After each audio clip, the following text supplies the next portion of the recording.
Hola, buen día, ¿cómo estamos? Bueno, hoy quisiera hablarles de mitología clásica, y quería comentarles sobre un dios particular, que es el dios Hermes, eh, que por los griegos también es conocido como el dios Mercurio. Bueno, es un dios bastante particular,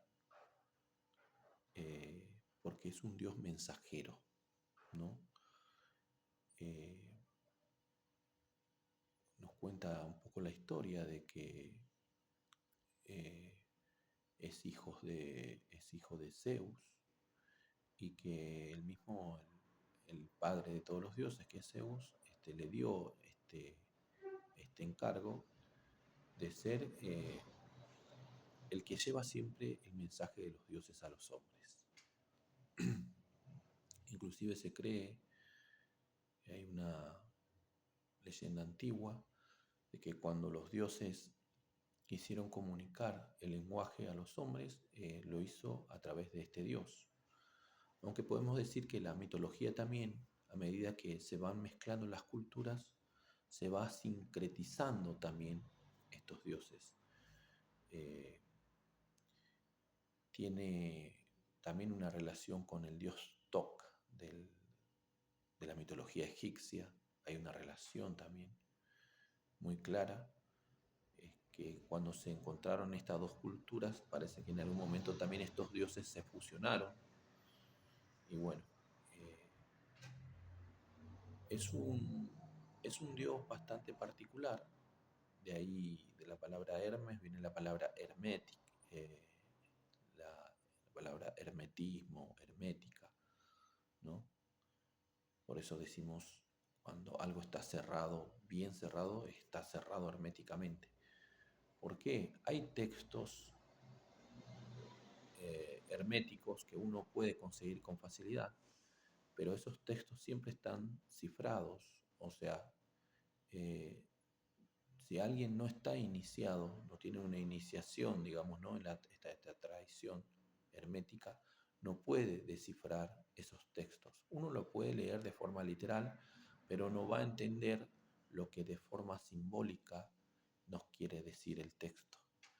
Entonces, uno tiene que tener en cuenta que para leer esos textos y para poder interpretarlo bien, uno tiene que estar iniciado.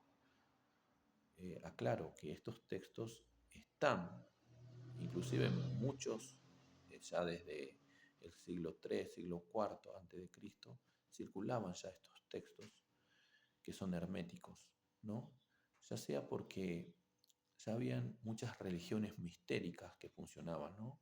Ya sea los misterios eleusinos, ¿no? El pitagorismo, eh, el dionicismo, y así tantos otros religiones mistéricas donde funcionaban.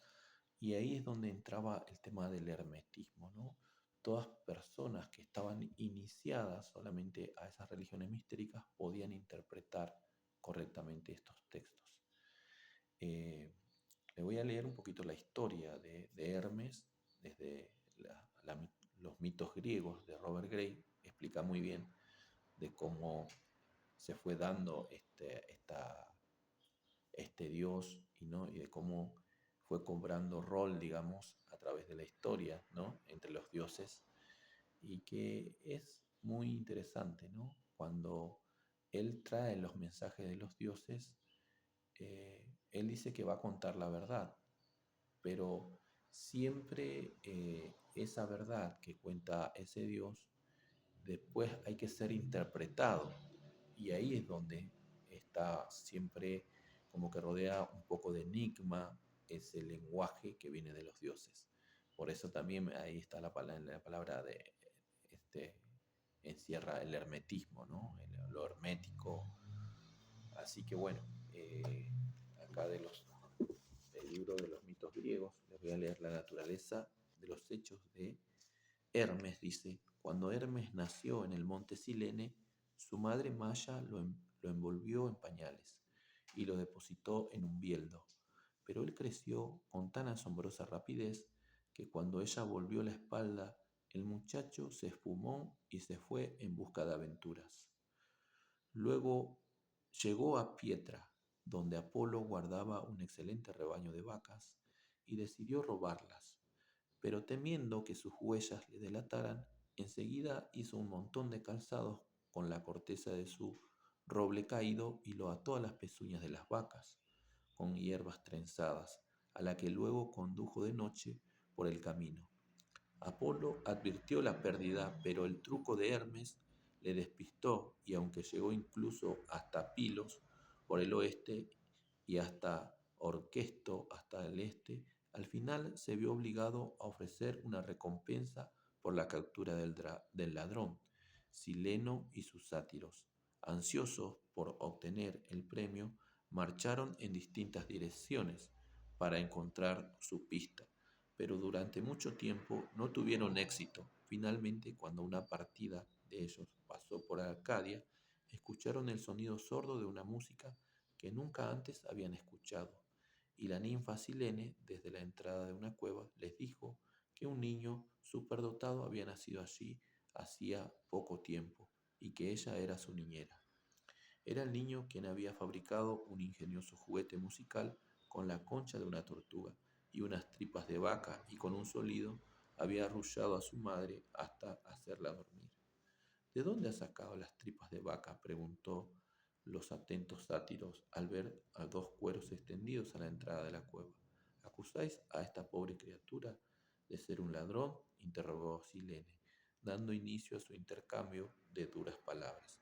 En ese momento apareció Apolo, que había descubierto la identidad del ladrón, observando el sospechoso comportamiento de un ave de largas alas, entró en la cueva, despertó a Maya y le dijo severamente que Hermes había de devolver las vacas robadas. Maya señaló al niño aún envuelto en pañales y fingiendo dormir. ¡Qué acusación tan absurda!, gritó, pero Apolo ya había reconocido las pieles de sus vacas, levantó a Hermes, lo llevó al Olimpo y allí le acusó formalmente del robo, ofreciendo las pieles como prueba. Acá también ve que lo primero que hace Hermes es robar las vacas de Apolo. Por eso también a Hermes se lo considera como el dios de los ladrones, ¿no? Así que, bueno, y Zeus, acá seguimos la lectura, dice, renuente a creer que su hijo, o sea, es hijo de Zeus, nacido era un ladrón, le animó a declararse inocente, pero Apolo no estaba dispuesto a ceder y al final Hermes, debilitado, acabó confesando. De acuerdo, ven conmigo, dijo, y tendrás tu rebaño. Solo he matado a dos, la he cortado en 12 pedazos iguales como sacrificio a los 12 dioses. ¿12 dioses?, preguntó Apolo. ¿Cuál es el duodécimo? Tu servidor, señor, respondió modestamente Hermes. Acá él entraría en el Olimpo como el número 12 de los dioses. O sea, es un dios importante también. Tu servidor, señor, respondió modestamente Hermes. Solo he comido mi parte, a pesar de que estaba hambriento, y el resto ha sido quemado debidamente. Así, este fue el primer sacrificio hecho con carne que se conoce. Los dos dioses regresaron al monte Silene, donde Hermes saludó a su madre y recuperó algo que había escondido debajo de una piel de oveja. ¿Qué tienes ahí?, preguntó Apolo. En respuesta, Hermes le enseñó la lira que había inventado con la concha de la tortuga y tocó una melodía tan arrolladora que con el petro y también había inventado, cantando al mismo tiempo alabanzas a la nobleza de Apolo, su inteligencia y generosidad, que fue perdonado de inmediato. Condujo al sorprendido y encantado Apolo a Pilos, sin dejar de tocar durante todo el camino, y así entregó el resto del ganado que había escondido en una cueva. Hagamos un trato, exclamó Apolo. Tú te quedas con la vaca y a cambio me das la lira. De acuerdo, aceptó Hermes y se dieron la mano. Mientras las hambrientas vacas pastaban, Hermes cortó unas cuantas cañas e hizo de ella una zampoña y se puso a tocar otra melodía. Te propongo otro trato, gritó Apolo deleitado. Me das esa zampoña, yo te entregaré el cayado de oro con el que llevo a mi ganado. En el futuro serás el dios de todos los pastores. Mi zampoña vale más que tu cayado, contestó Hermes, pero de todos modos acepto el trueque, si además me enseñas a augurar el futuro, porque me parece un arte muy útil. No puedo hacer eso, dijo Apolo, pero si vas a ver a las antiguas niñeras, las trías que viven en el Parnaso, ellas te enseñarán a adivinar por medio de guijarros. De nuevo se dieron la mano y Apolo, llevando al niño de vuelta al Olimpo, le contó a Zeus todo lo que había ocurrido. Zeus advirtió a Hermes que a partir de ese momento debía respetar los derechos de la propiedad y abstenerse en contar mentiras, pero él no pudo remediar que le hiciera gracia todo aquello. Parece un diosesillo muy elocuente, ingenioso y persuasivo, dijo. Entonces, padre, hazme tu heraldo, explicó Hermes, y me haré responsable de la seguridad de todas las propiedades divinas.